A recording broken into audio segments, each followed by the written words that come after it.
Today we have a lot of animal toys. Let's learn their names one by one. Are you ready, kids? Let's start. The first animal is a camel. This is a camel. A camel is a farm animal.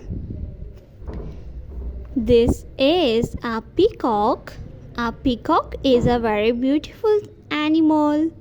This is a farm animal. The next animal is a lion.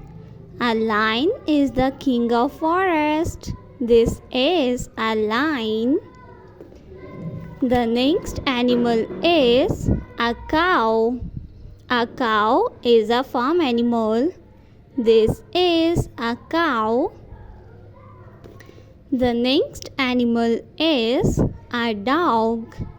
A dog is a farm animal. The next animal is a panda. A panda is a wild animal. This is a dinosaur.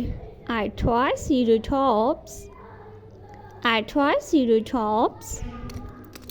The next one is a hippopotamus. This is a hippo. The next animal is a leopard. This is a leopard. The next animal is giraffe. This is giraffe. The next one is a lioness. Alligator. This is alligator.